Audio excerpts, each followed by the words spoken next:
본 영상은 저자 이정욱 박사가 출판기념회에서 직접 해설한 영상으로 대한민국 정보통신 30년간의 발자취를 영상으로 요약한 것으로 역사적 보존자료로 판단된다. 이어군 방송.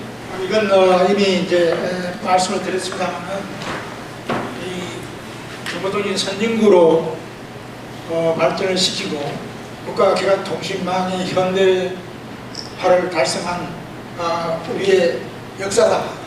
1970년에서부터 1999년까지만 정리를 했습니다. 그 이후 거는 후배들이 할 걸로 믿어 의심치 않습니다. 조금 전에 말씀드렸습니다만 우리나라 정보통신 선진화의 시동은 박정희 대통령이 시동을 걸었다. 1975년서부터 최신본부에 근무를 했습니다만은 그때는 대통령 연두순 씨가 있었어요. 그때 75년도 연두순 씨에서 정보통신 현대화를 위한 개발품의 시험 통화를 박 대통령이 하고 계신 사진을 제가 가지고 있습니다. 이게 앞에서 말씀드린 대로 박정희 대통령의 업적이 제대로 알려지지 않았다 하는 부분을 제가 7가지를 정리를 했습니다. 74년 5월 18일 전자기관기를 조기 도입을 해서 전화 정착을 해소시켜라 하는 지시가 떨어졌습니다. 이건 정식으로 대통령 문서가 있어요. 그렇게 해서 최신부에서 받은 문서입니다. 그때부터 전자기관기를 선진국의 전자기관기를 도입을 서두릅니다. 시습니다. 그 이듬해 1975년에 2월 4일 이때가 초도순시 날입니다. 이 보고를 받으시고는 그러지 말고 전자기관기를 국내 개발을 해라 이렇게 국산화 지시가 떨어졌어요. 그래서 모든 최신부의 계획이 여기에 맞춰서 일대 전환을 합니다. 도입을 하려다가 이렇게 돼서 진행이 됐습니다. 그 이듬해 76년 9월 달에는 우리가 잘 아는 조금 전에 우리 조병일 회장님께서 언급을 했습니다만은 우리나라의 제1기종 M10CN이 결정이 됩니다. 이 M10CN의 도입 결정문도 박정희 대통령이 결정을 하겠습니다. 그 다음에는 이제 이걸 하려다 보니까 저번 연구소가 있어야 되겠다 해서 76년 12월 28일자로 한국전자통신연구소가 설립됩니다. 여러분이 잘 아시는 애추리. 그 애추리를 보면은 이때 보면은 이사장이 박정희 대통령으로 되어 있습니다. 이렇게 되어 있고 그 다음에 이것을 보다 범정부적으로 하기 위해서 77년 그 이듬해는 전자통신개발 추진위원회를 설치 운영합니다. 여러분 잘 아시는 TDT요. 위원장은 최승 장관이 해라. 이렇게 해서 움직입니다. 여기에서 논의된 모든 사항이 박정희 대통령이 직접 보고를 하도록 그렇게 움직였어요. 그 다음에 79년 5월인데 이게 이제 서거하시기 바로 몇 달 전이죠. 우리가 잘 아는 제2기종 넘버1A 결정을 하셨어요. 이게 마지막입니다. 그 다음에 이제 77년에서 81년까지 이게 4차 운영 계획인데 이때 최초 전자기관기 81만 회선 공급 결정이 이때는 장관을 넘어서 대통령이 결정을 하셨어요. 보시다시피 우리나라의 통신망 현대화 선진화의 시동을 박정희 대통령께서 하셨다. 그런데 지금까지 포항제철을 건설해서 한국을 철강산업 강국으로 만들었다. 경부 고속도로를 건설했다. 또 방위산업을 발전시켰다. 이런 거 등등은 전부 국민에게 알려져 있는데 어떻게 된 일인지 이러한 정보통신의 선진화를 위한 엄청난 조치를 했는 것은 전혀 국민들에게 알려지지 않고 있습니다. 이 부분을 저는 우리 선배의 이 문서를 받아서 이번 책자에 이걸 전부 수록을 다 해서 정식으로 역사로 남겨야 되겠다 이렇게 생각을 해서 제일 첫머리에 이게 들어가 있다 하는 것을 말씀을 드립니다. 그 다음에 이와 같은 조치에 의해서 도시에 들어가는 것은 박정희 대통령께서 하셨는데 그 다음에는 이제 농어촌이 남아 있습니다. 그래서 농어촌에도 전자교환기를 추진해야겠다. 그래서 1981년에 최신비의 기종선정심의위원회가 발족이 됩니다.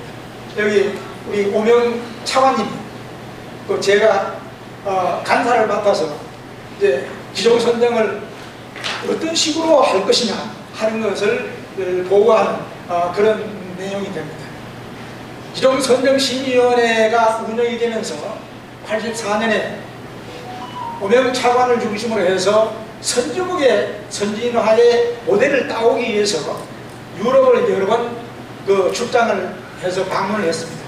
이 부분은 이제 스웨덴의 엘릭슨 사를 가서 그 사람들의 선진화 모델을 파악을 해서 우리나라에 도입을 시켜야 되겠다 이렇게 생각을 해서 한 입장입니다.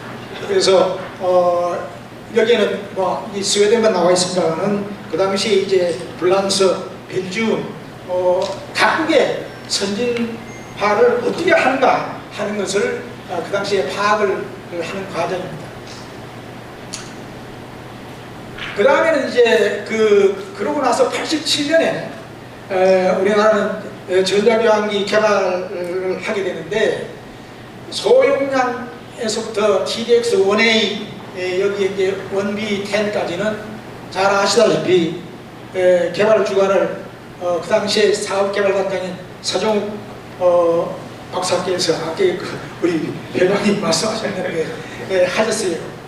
지금 뭐 잘 아시다시피 서종욱 박사 그 이후에 가경부 장관을 하셨습니까? 그 이후에 이제 대용량 최신형서부터 개발하는 것은 제가 이제 맡아서 쭉 바톤을 이어받아서 했습니다. 이 사진은 신형과 대형 전자교환기 개발 방안을 이우재 초대 사장님한테 보고를 한 87년도 모습이 되겠습니다. 그래서 그동안에 사실은 우리나라가 총 14년 동안에 1,500억을 투자를 해서 결국은 세계 10번째 전자교환기 개발국으로 부상을 하게 됩니다. 근데 이때는 한국통신이 사실은 산업체 역할도 다 한 겁니다. 비즈니스만 하면 되는데 웬 장비 개발이냐. 근데 사실은 비즈니스도 비즈니스인데 한국의 전자산업 또는 통신산업의 발전도 한국통신 책임이다 이렇게 되어 있었어요. 그렇게 해서 이런 노력을 했다 하는 것을 말씀드립니다. 그 이후에 이제 이 제5공화국이 출범이 되면서 전두환 대통령 시절에 우리 한국전기통신공사가 창립이 됩니다. 최정부로부터 떨어져 나와서 그 다음에 이제 정보통신 5차 5개년 계획의 실행 이 82년에서 87년 이때가 연간 매년 100만여 의 자동전화 시설을 엄청나게 확장을 하던 시기입니다. 이때가 이제 전두환 대통령이 사실은 그 보고를 받고 실질적으로 지휘를 했다 이렇게 생각을 하고 그 내용이 전 대통령이 결재한 내용들이 많이 남아 있습니다. 그래서 이런 과정에서 우리 앞에서 조명일 회장님께서 이제 87년에 우리가 전국 전화 자동화를 끝내고서 이제 전 대통령께서 유공자 표창을 지금 하고 있는 과정입니다. 그러니까 우리나라에 자동전화가 공급된 게 1935년입니다. 52년 만에 전국 전화 자동화가 완전히 완성이 돼서 어디를 가더라도 전부 이제 자동으로 전화가 된 그런 굉장히 뜻깊은 그런 해가 됩니다. 그 다음에 이제 좀 말씀을 드릴 게 있는데, 이게 이제 전자기관기 개발 전쟁이라고 표현을 했는데, 이게 4년 동안 미국과 전쟁을 치른 내용입니다. 이 내용을 이 KT 내부에서도 아시는 분은 얼마 안 될 걸로 생각이 됩니다. 이게 왜 문제가 되냐 하면은 1993년부터 1996년까지 우리는 신형 전자기관기를 개발을 완성시켜 나갑니다. 이건 대용량 종합정보통신망으로 개발하는 과정이었어요. 이때는 사실은 제가 이제 주로 주관을 해서 끌고 나가는데, 이게 우리 영개발원이 중심이 되어서 많은 부분을 끌고 나가는 과정입니다. 그런데 이때 미국 측에서 신형 전자기관기 구매 제한이 있었습니다. 1993년 11월이죠. 이 미국 무역대표국 USTR이 나서서 미국의 신형 기종의 각종 시험을 생각하고 사라, 이렇게 상당히 강력한 요청이 들어와 있었습니다. 근데 이 시점을 보면은 이게 93년 11월입니다. 근데 이 우리 신형을 개발하는 게 93년 9월부터 착수를 해서 이게 한참 지금 우리 국내 산업을 육성해 나가는 시점에 있었어요. 그러니까 미국의 요청을 받아들일 수가 없었습니다. 그래서 한 2년 동안 93년서부터 95년까지 거의 한 1년 반을 엄청나게 이제 여러 가지 그 전쟁을 치르다가 결국은 한국통신하고 AT&T 간의 협상을 95년 1월 달에 했습니다. 제가 한국통신 대표로 나가고 미국의 AT&T 회장이 월트 소사가 하와이에 가서 한 3일 동안을 회의를 해서 결론을 잘 냈어요. 미국 신형 전자기관기는 한국통신 규정에 따라서 시험을 거쳐 공급하고, 이 문제가 양국과 정치적인 문제로 비화되지 않도록 노력한다고 해서 이거 완전히 협정을 사인을 해서 양국으로 다 갔습니다.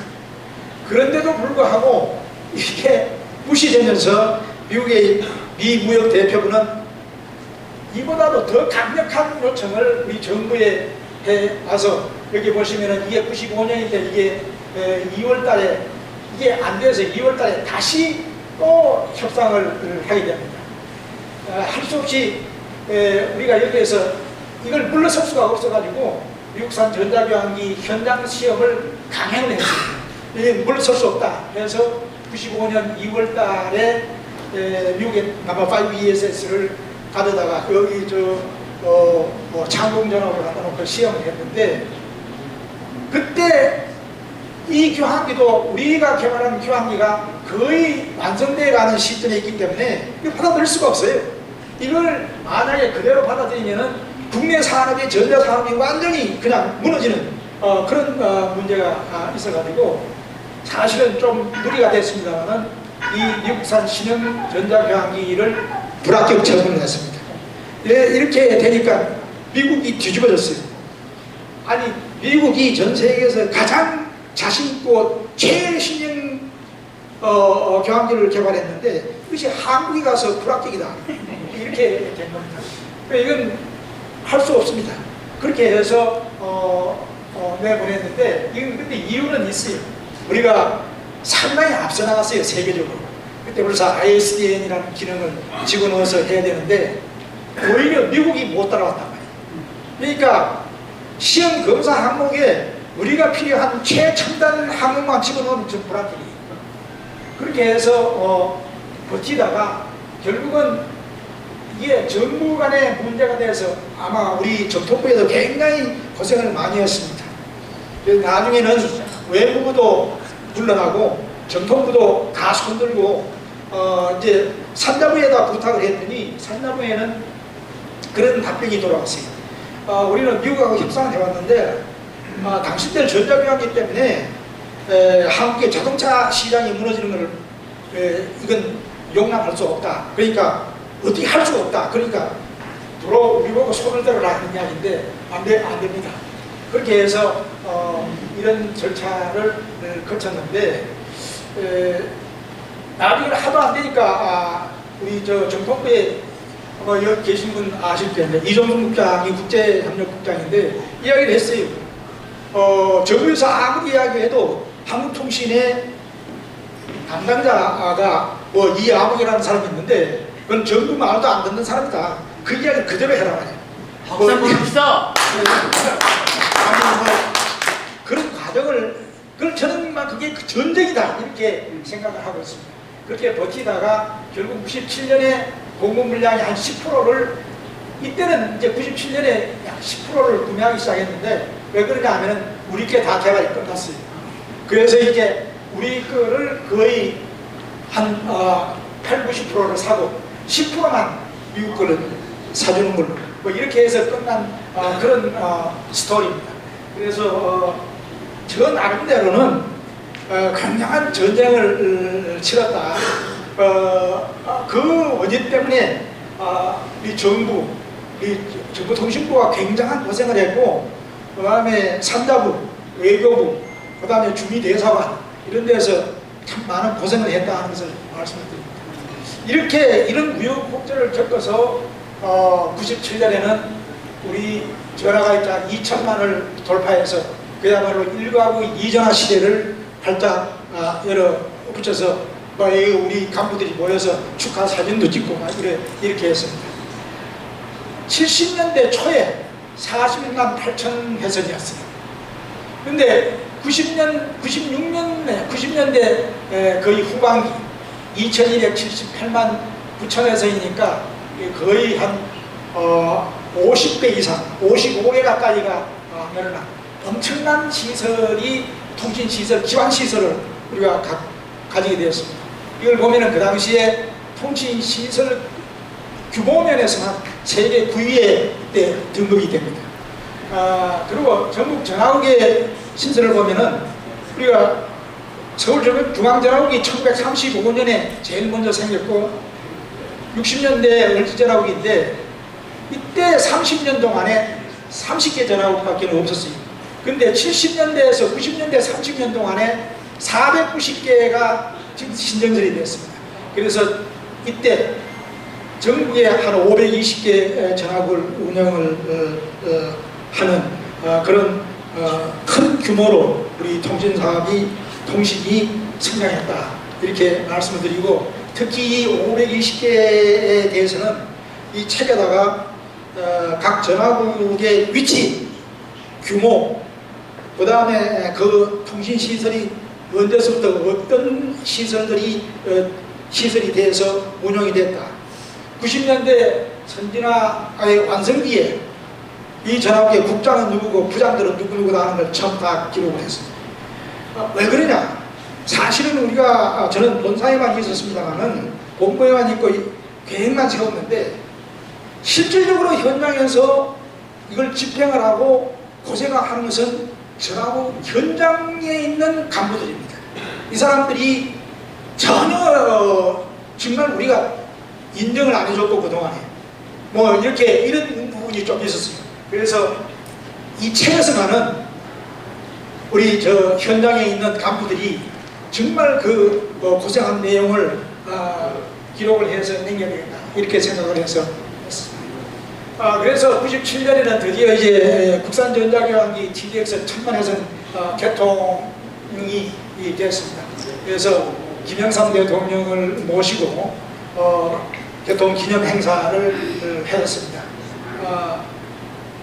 그 과정에서 이제 우리 한국통신은 대통령으로부터 정보통신 우수 기관으로 기관 표창을까지 받게 되었습니다.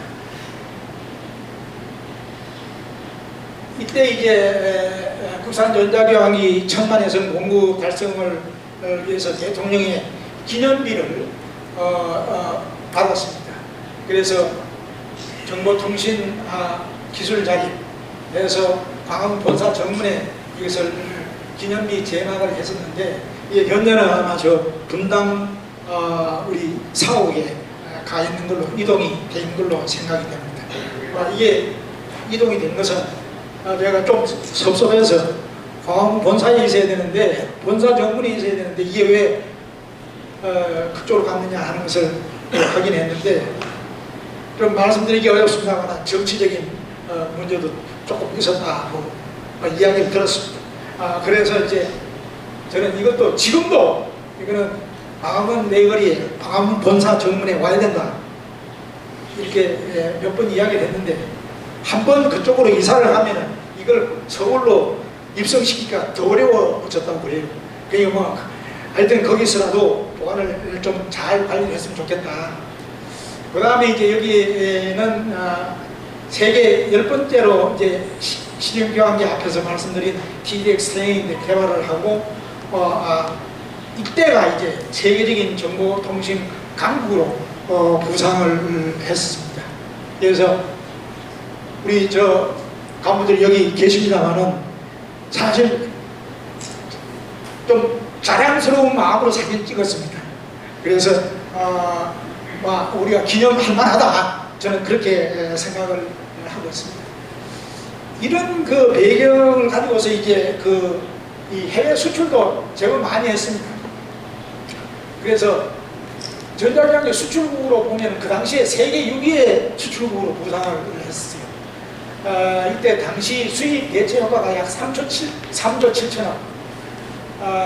특히 전자교환기는 전자교환기 자체보다는 컴퓨터하고 반도체 기술을 이것이 견인한다 하는데 더 큰 뜻이 있습니다. 앞에서 자세히 설명을 못 드렸습니다만은 우리가 기존 선정을 하고 전자교환기를 개발하고 할 때에 항상 전제 조건으로 붙는 것이 외국에서 들어올 때도 당신네들이 가지고 있는 반도체 기술을 한국 업체에 어느 정도까지 전수시키겠느냐 하는 이게 1번 조건이었습니다. 그 조건이 가장 많은 평가를 해서 가지고 들어왔습니다. 왜 그러냐? 전자교환기가 반도체 덩어리입니다.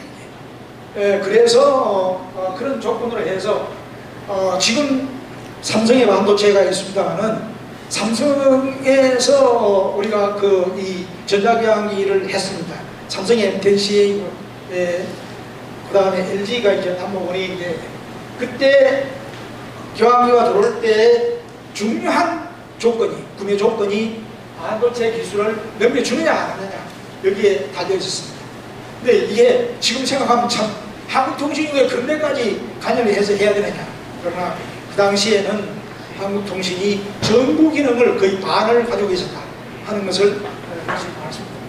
그래서 이제 수출도 루마니아, 중국, 동남아, 필리핀, 베트남 해서 러시아까지 해서 전 세계 한 15국에 400만 회선을 수출을 했습니다. 이 사진은 이제 필리핀 마닐라에 있는 안티폴로 전화국 개통을 하는데 제가 참여를 했었는데 완전히 전자교환기도 우리 거, 안에 설계도 우리가 하고 유지보수도 우리가 하고 전화국이 안에 들어가 보시면은 우리 한국 내에 있는 전화국에 왔나 싶을 정도로 똑같아야 되죠. 뭐 그런 좀 수출 활동을 했다 하는 것을 말씀드립니다. 그 다음에는 한국통신은 인터넷 시대를 많이 견인을 했습니다. 여기에 학생들의 컴퓨터 능력을 주도하기 위해서 PC 경연대회를 주관을 해서 90년이죠. 이때 우리 이욱 사장님께서 이거를 굉장히 강력하게 밀어붙였습니다. 저는 따라다니면서 이제 뒷받침하는 그런 입장이 됐습니다. 그리고 전국 초등학교의 교육용 컴퓨터를 90년에서부터 5년 동안, 95년이 6년이죠. 해서 전국에 4,338개의 15만 대를 보급을 했습니다. 그래서 많은 양을 우리나라의 젊은 세대부터 인터넷, 컴퓨터 여기에 적응을 시키고 교육을 시켜야 되겠다 이렇게 해서 그 당시에 나섰습니다. 그런데 이렇게 우리 한국통신이 했는데 감사표는 제가 받았습니다. 그리고 우리 그때 교육장관이 조광규 장관님인데 이게 한 640억 썼는데 감사패 하나로 그냥 좀 끝났습니다. 그런 능력이 있습니다. 그 다음에는 이제 그 초기에 인터넷 서비스를 시작을 했는데 그게 잘 아시는 바와 같이 하이텔입니다. 이 단말기도 개발하고 해서 추진했다 하는 것을 말씀드립니다. 여기에는 제가 이건 어떤 면에서 보면 처음에 초기에 실패작입니다. 이걸 위해서 한 20일 동안 미국과 유럽을 출장을 해서 하기는 했어요. 처음에 초기에 인터넷인데 미국에 가니까 인터넷 한다고 해서 그야말로 컴퓨터가 이만한 걸 책상에다 놓고 하고 있어요. 그런데 이제 블랑스에 가니까 밀테라고 해서 그냥 아주 그냥 간소하게 했었는데 그때 정책의 판단 착오가 있었어요. 제 생각에는 우리나라 사람들은 좀 비과학적이고 서양인에 비해서 얼렁뚱땅하는 성질이 있기 때문에 미국식 인터넷은 안 되겠다. 블랑스의 간이형 미니텔이 맞겠다. 이래서 들어오자마자 상부에다 우리는 블랑스 모델을 따르겠습니다. 그러니까 아무도 모르니까 당신 알아서 하라고 이렇게 딱 돼버렸습니다. 그래서 이 미니텔, 하이텔 단말기가 미니텔을 꼽아가지고 하이텔하고 붙입니다. 그렇게 해서 개발을 했는데 이 삼성에서 300만 대를 개발해서 했었는데 이게 실패예요. 왜냐면 한 2년 만에 우리 젊은 세대들이 제가 생각한 거하고는 전혀 딴 판이었습니다. 젊은 세대에서는 이 하이텔을 줬더니 뭐 이런 단말기가 있냐. PC가 그때만 나오니까 성능이 전혀 틀리거든요. 아니 PC 정도는 내야지 이런 거를 뭐 어쩌고저쩌고 이런 말에 대해서 감사원 감사까지 받았습니다. 그래서 이거 완전히 3일만 대해서 스톱 그런 어떻게 보면은 초기에는 이 잘못해서 하나의 실패작으로 남겼습니다. 그래서 이게 아직도 뭐 가지고 있는 분도 계실 것 같은데 그렇게 돼 있고 그래도 이 하이텔은 그 당시까지는 우리 이혜욱 사장님이 열심히 그냥 그 조기 추진을 위해서 많은 노력을 해 주셨습니다.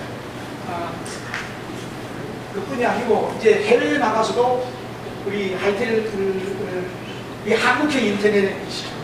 그래서 여기 이집트에 나가서도 보면은 그 당시에 정통장관이 김상현 장관께서 직접 하이텔 서비스를 외국 사람들에 소개하는 그런 활동도 해줬습니다. 저도 거기에 참여해서 이제 뭐 그쪽에 최순 장관이나 이런 사람들한테 설명을 했었는데 나중에 보니까 이거 크게 자랑할 만한 게 못된 거를 해외에 가져나갔다 이런 생각을 했습니다. 그 다음에 이제 초고속 정보통신 시대에 들어갔었는데 어느 나라나 초고속 정보통신을 하기 위해서는 제일 마지막 라스트 마일이 전화국하고 댁내 간의 강통신망의 건설입니다. 그래서 이거를 우리 연구개발원에서 한국통신 연구개발원에서 열심히 개발을 해서 94년입니다. 그런데 다행히 그 당시에 우리 최신비에서 많은 관심을 가지고 여기 우리 윤동준 장관께서 나와서 그 장비 개발 내용을 하나하나 전부 보고를 받는 그런 내용입니다. 그 다음에는 이제 이때가 아파트 단지에 광 케이블이 처음으로 들어가는 협정을 맺었습니다. 여러분이 잘 아시는 부영이라는 회사가 있습니다. 우리가 제일 먼저 한 게 이 한국통신하고 부영하고 98년입니다. 그때 아파트 단지에 광 케이블을 설치하자 해서 이 사인을 해가지고 이때부터 이제 아파트 단지에 광 케이블이 들어가서 초고속화를 시작을 하게 됩니다.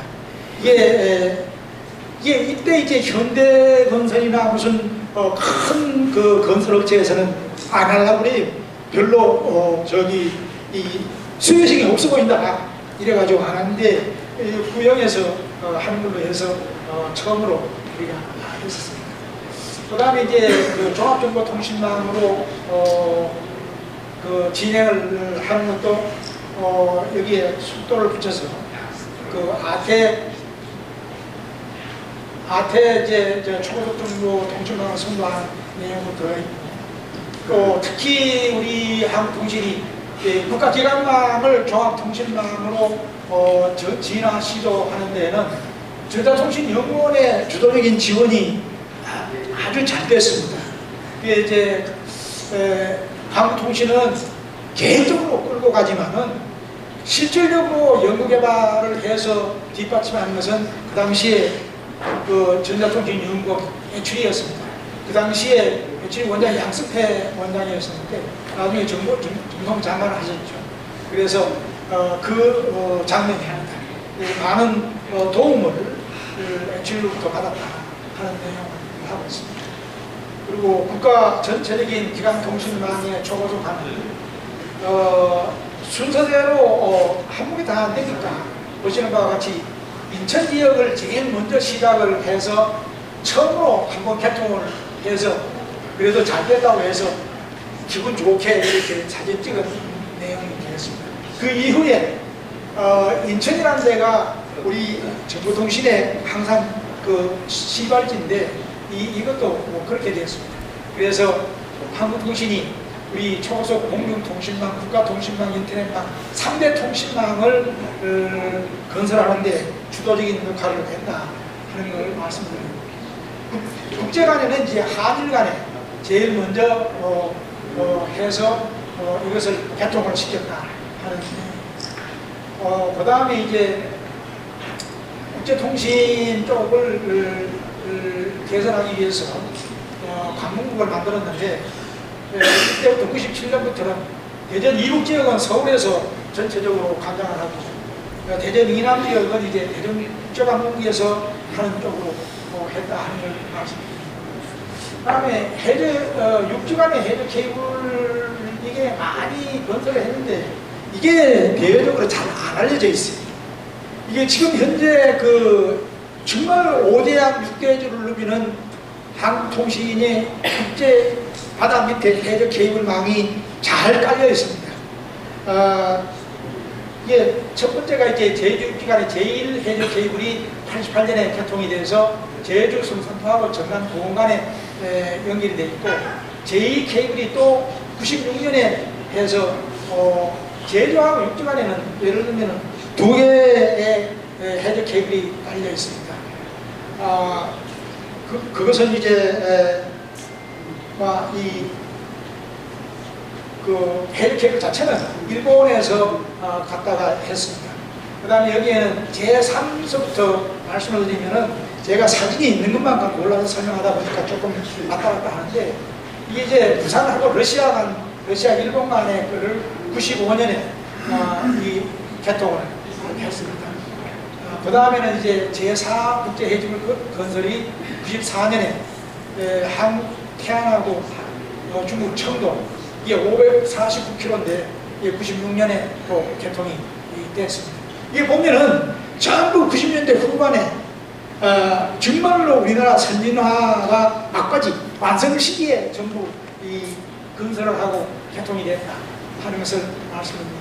그 다음에 제6 해저 케이블이 프레드인데 이거는 이제 유럽 국가를 연결하는 장장 이게 27,000km에 해당되는 거예요. 이거에 대한 거를 개통이 98년에 개통이 되고 이거는 쭉 보시다시피 유럽의 12개국을 연결하는 그런 케이블이 되어 있습니다. 이때는 우리 한국통신에서 지금 참석하신 우리 이준 사장님께서 재직하실 때 막 이렇게 이루어졌다 하는 것을 말씀을 드립니다. 그 다음에 이제 제7 이것도 이제 97년에 협상을 해서 99년에 개통이 되었습니다. 이거는 한국에서부터 쭉 인도양 지중해를 거쳐서 영국까지 34개국을 연결하는 그런 해저 케이블입니다. 여기 보시면 이게 아마 우리가 가지고 있는 지금 현재 한국통신이 가지고 있는 가장 최장 해저 케이블입니다. 그 다음에 이제 제8이 태평양 횡단입니다. 한국하고 미국 간 이게 이제 26,000인데 이것도 99년 12월에 개통이 되었습니다. 좀 자랑을 하고 싶어서 이걸 정리를 했습니다.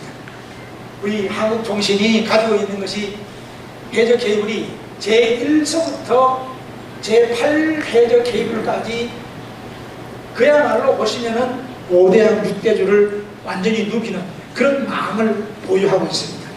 그러니까 지금 현재 우리 KT의 후배들이 이 내용을 대부분 잘 모르고 있어요. 이게 어떻게 해서 된 건가? 해저 케이블이라는 게 도대체 뭔가? 그래서 사실은 이런 내용들이 어디 보면 하루아침에 하늘에서 뚝 떨어져서 이렇게 설치된 건 아닙니다. 많은 계획과 노력과 투자가 이루어져서 이만한 걸 가지고 있다. 이것은 현재의 한국통신의 자산입니다. 이게 어떤 통신사업자도 따라올 수가 없어요. 그래서 그러한 큰 자산을 가지고 있다 하는 것을 좀 말씀을 드립니다. 그래서 이만한 자산을 거꾸로 말씀드리면은 제가 이걸 말씀드린 거 책에다 자꾸 쓰는 것은 이만한 자산을 우리 후배들에게 물려주노라 하는 뜻도 있다 하는 것을 말씀드립니다. 그 다음에 이제 위성통신 시대인데 이게 무궁화위성이 95년에 발사가 되었습니다. 이 현장에 이제 이건 리셉션을 할 때는 실상에는 어때 이준 사장님이 안 계시는데 그때 모시고 제가 가서 전부 발사 현장에 있었습니다. 그래서 이건 이제 그 미국의 교민들을 초청해서 발사 기념 리셉션을 한 겁니다. 이 리셉션의 사회자는 그 에리카 김이라고 유명한 여자 변호사가 제니 변호사가 했습니다. 잘 아시다시피 에리카 김은 이명박 정부 때의 그 BBK 사건으로 김경준이라는 사람이 나옵니다. 그 김경준이 이제 누나예요.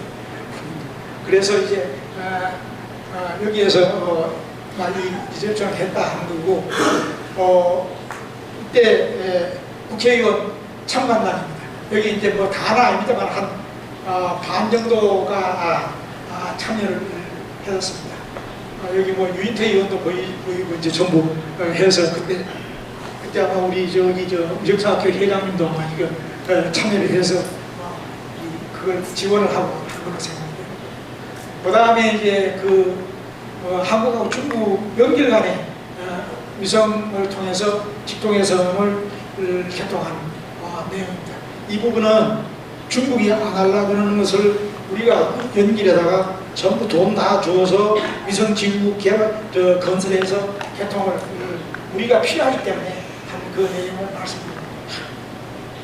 위성통신지국이 얼마나 되어 있느냐 하는 건데 우리나라의 그 지금 3개 지역의 위성통신지국이 금산, 보건, 서울에 3개 지역에 있고 이게 무궁화위성과 연결이 되고 또 인텔셉트의 태평양, 인도양 위성과 연결이 되어 있습니다. 총 27개의 위성을 가지고 운영되고 있습니다. 앞에서 말씀드렸습니다만 국제통신은 전 세계를 누비는 해저통신이 8개의 케이블, 전체 27개의 위성지구, 이거는 최선진국 수준입니다. 그래서 어떤 경우에도 대한민국은 정보통신 선진국으로 진입을 했다, 이렇게 생각을 하고 있습니다. 아마 여러분들도 국제통신을 할 때 뭐 미국하고 유럽하고 국제통신을 하는데 뭐가 부족해서 통신이 안 된다 그런 마음은 없을 겁니다. 충분한 그러한 자산을 보유하도록 되어 있다. 그러니까 KT 이것도 KT의 자산이다. 많은 것을 물려줬다 이렇게 생각합니다. 그 다음에 이제 이동통신 시대로 넘어가는데 이 부분은 조금 마음이 좀 씁쓸한 부분이 있습니다.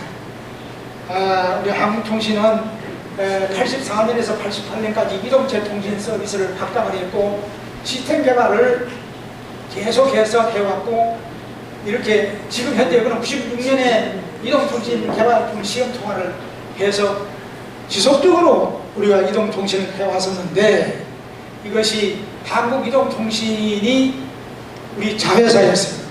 그런데 이 한국이동통신이 84년 3월에 창립이 돼서 그랬었는데 10년을 운영하다가 94년에 성경그룹으로 매각이 됐습니다. 그래서 매각이 된 이후에 97년 3월에 이 한국이동통신이 SK텔레콤으로 이제 탄생이 됩니다. 이렇게 돼서 됐는데 이제 또 하나는 98년에 가서는 정부에서 한국통신이 가지고 있는 지분도 여기 보면 한국통신이 18.99%를 가지고 있는데 지분도 완전히 내놓아라. 그래서 완전 철수를 해서 100% SK텔레콤으로 전환이 되었습니다. 그래서 이 부분은 제 책에서도 좀 기분이 언짢게 표현이 되어 있기 때문에 좀 양해를 해 주셨으면 좋겠다 하는 말씀을 드립니다.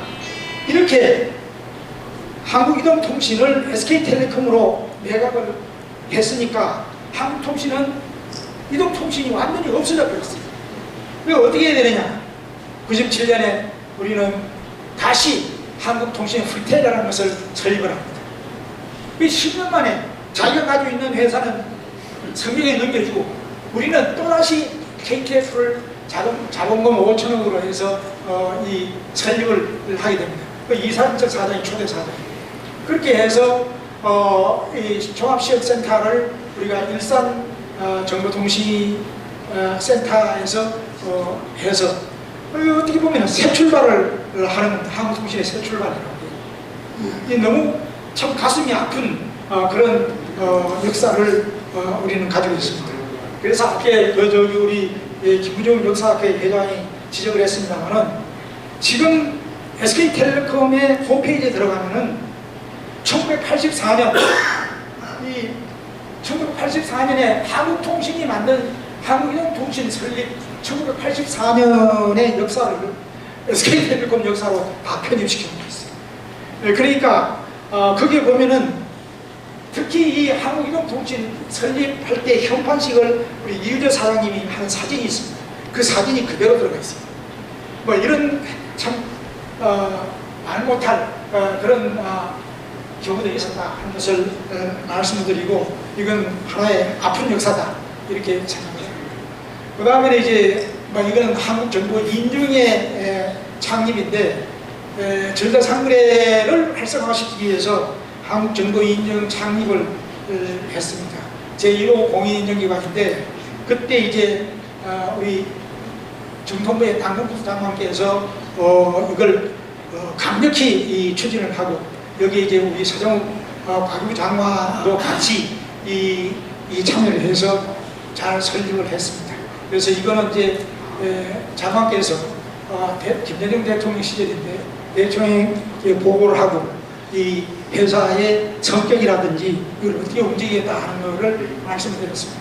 이 정보인증의 대주주는 삼성, SK, LG, 정보통신 이렇게 해서 한국전기통신공사도 이계철 사장이 계실 때 들어와 있는데 이게 이제 크게 좀 이 부분에서 제가 좀 실수를 했었는데 설립 추진위원장을 맡아서 우리 남욱 장관께서 7월 1일자로 회사를 창립시켜라.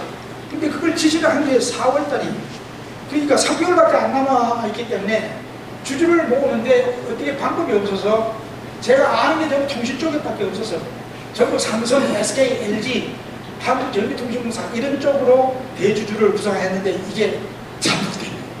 근데 이게 전자상거래는 은행, 금융기관이 여기에 그 주 대주주로 참여를 해야 되는데 이게 연결이 제대로 안 돼가지고 이렇게 하다 보니까 좀 착오가 생기고 여러 가지 면이 좀 부족했다 하는 것을 말씀드립니다. 그 다음에 이제 정보인증센터를 이제 만들어서 준공을 하고 그래서 공인인증서 발급이 되고 있습니다.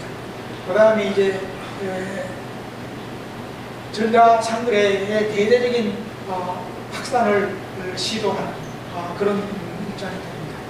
그래서 이제는 공인 인증서를 가지고서 모든 생활이 이루어지는 입장입니다. 그래서 각 인터넷 뱅킹 서비스, 인터넷의 물품 구매, 전자입찰, 당시에 조달청하고 한국전력이 제일 먼저 시행을 했습니다.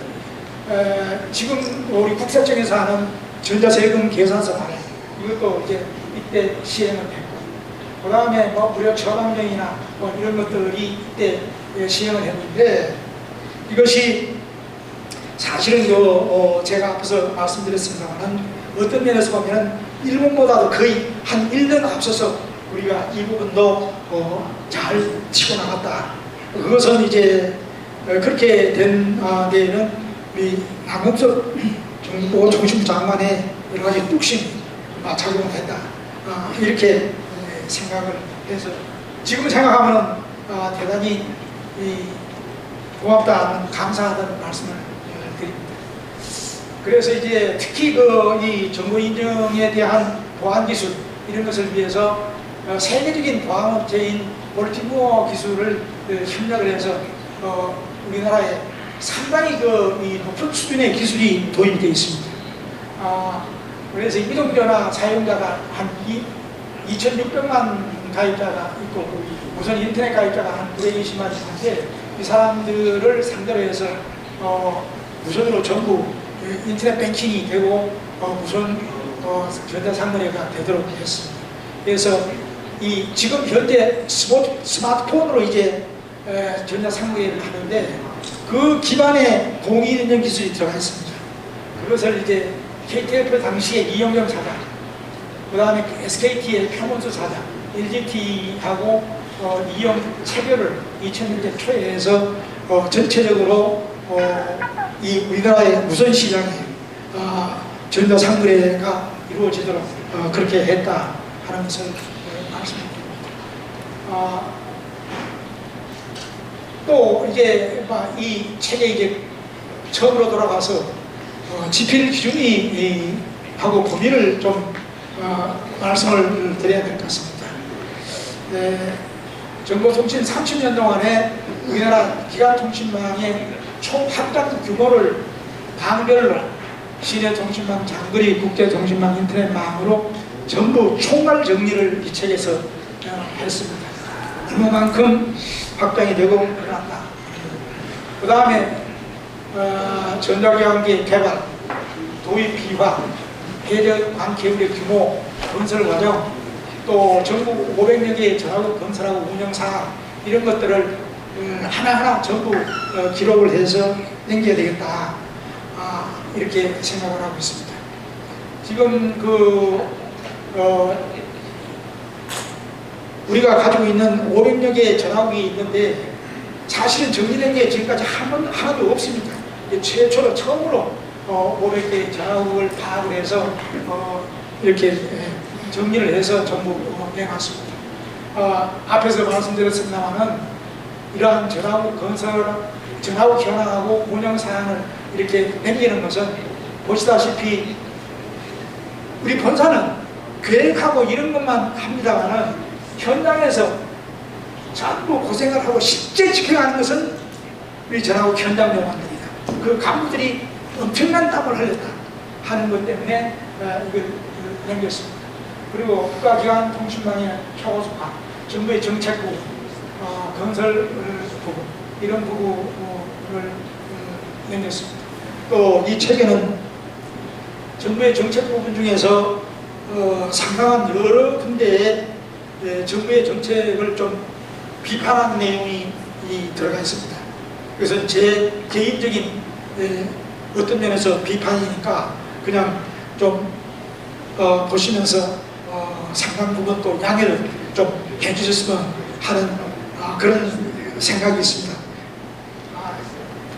특히 이 예를 들면 국가기관 통신망을 초고속 통신망을 구축하는데 한국통신이 주도적인 사업자임에도 불구하고 이걸 무시하고 자꾸 타 사업자를 지정을 하고 지역 초고속망 사업자를 수십 개를 정부에서 지정을 해서 움직인 내용들에 대해서는 상당히 좀 비판적으로 이야기가 들어가 있습니다.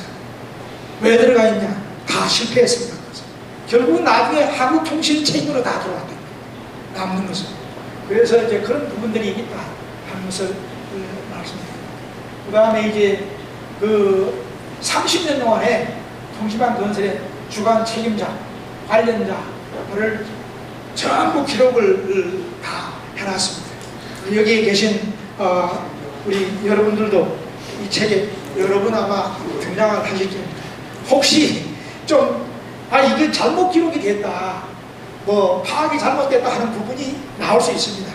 양해를 좀 구하겠습니다. 제가 가지고 있는 의미 내에서 하다 보니까 좀 한계가 있다 하는 것을 말씀을 드립니다. 그 다음에 이제 이 자료는 주로 통일공사, 최신부, 정보통신부, 한국정보인정, 유해공공기관에서 발행된 유인물을 전부 근거로 하고, 그 다음에 결재문서, 보고서, 간부명단 뭐 이런 내용을 가지고서 이 책을 집필을 했습니다. 그 외에 개인적인 생각은 거의 안 들어가 있다 하는 것을 말씀드리고, 한 가지 양해를 좀 드리는 것은 제가 가지고 있는 자료에 의해서 의존해서 집필하다 보니까 제 중심으로 좀 집필이 됐습니다. 저자 중심으로만 표현이 되고 이렇게 되어 있기 때문에 어떤 면에서 보시면은 이건 너무 자기 중심으로 쓴 거 아닌가 하는 그런 비판을 받을 수 있는데, 이거는 가지고 있는 자기의 한계성 때문에 뭐 그렇게 되었다 하는, 어떻게 보면 좀 변명 아닌 변명을 좀 드립니다. 그 다음에 이제 그 대신에 정보통신 30년 동안에 영업, 재무, 조직 운영 이런 일반 관리 부분에 대한 집필은 못했습니다. 이건 미비합니다. 그러니까 이 부분은 혹시나 좀 가지고 계신 분들이 있으면 별도로 좀 만들어내서 보완을 해주시면 좋겠다 하는 그런 생각을 하게 됩니다. 이거는 이제 이번에 오늘 이 출판 기념을 한다고 하니까 조선일보하고 동아일보, 뭐 전자신문 이런 데에서 보도를 해주셨습니다. 대단히 감사합니다. 그래도 좀 많이 칭찬한 내용이 들어있어서 기분은 대단히 좋습니다. 이상 이제 북콘서트로 이름을 붙였는데 저도 이 북콘서트 잘 내용을 모릅니다. 그래서 보고를 마치고 혹시 이 내용 중에서 질문하신 내용이 계시면 저한테 말씀해 주시면 제가 아는 범위 내에서 말씀을 드리도록 그렇게 하겠습니다.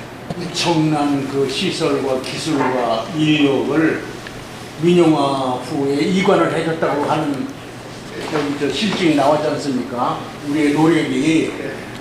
그런데 그 3권의 말미에 저자께서도 좀 언급한 거를 내가 읽어보고 인터넷에 검색을 민영화 후에 KT는 어떤 모습인가 하고서 좀 이렇게 검색을 해봤어요. 이번 기회로 했더니 선임에 대한 그 무능이라고 할까 하는 좀 비판적인 시각이 아마 일부 민영화 후에 직원들로부터 우리가 대접을 받는 이런 분위기가 약간 있는 것 같더라고요.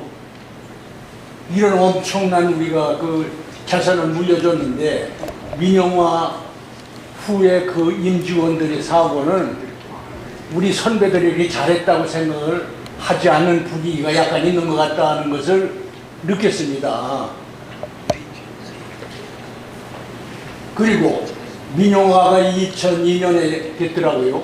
그러면 지금 22년이 됐는데 우리 30년은 이런 법적을 올렸는데 치적을 앞으로 8년 동안이면 민영화 30년에 이런 업적을 올릴 수 있겠느냐. 민영화 후에 내가 질문을 드리고 싶고 내가 비판하는 게 아니라 선배 입장에서 재직한 입장에서 이정욱 그 회장님의 이 엄청난 이 기록에 의한 치적을 남겨주는데도 불구하고 민영화 후에 우리 같은 30년을 보냈다면 오늘의 통신 시설은 더 발전이 되지 않겠느냐 하는 생각을 한번 해봤다는 얘기고, 이게 주관적인 제 생각이 아니라 보니까 그런 글들이 더러 나오더라 이런 얘기고요. 그렇다고 그러면은 지금 민영화 모습은 어떠냐? 한면에 보니까 이익금에 대한 단기 순이익금에 그전엔 R&D 지출을 한 60, 7%를 했다고 그러면 지금 2% 선에 머무르고 있고, 주주 배당이 외국인이 43%인데 일반 회사는 17, 8%를 주는데 50%를 주주 배당을 한대요. 근데 외국에 있는 주주가 43%면 일본의 도코모도 한 5, 6%가 있더라고요. 우리 KT 지분에. 그러니까 자본 유출이 된다는 거예요. 그러니까 R&D 줄이고 인원 줄이니까 서비스 나빠지고 이제 그런 형편이 되고, 또 저 어떤 그 축적되어 있는 그 자본은 주주 배당으로 나가니까 우리 공사 시절보다는 민영화돼 가지고 더 발전이 돼야 되는데, 일반 삼성 같은 그룹의 오너가 없으니까 이게 제대로 안 되는 것 같은 이런 그 감을 받았다고요. 그래서 내가 비판이 아니라 우리가 이렇게 엄청난 지금 설명한 대로 우리가 민영화에 전환하면서 남겨진 것이 잘 됐으면 좋겠는데 오히려 우리 기대에 못 미치는 방향으로 나갈까 걱정이 돼서 한 말씀 드려봤습니다. 이상입니다. 감사합니다.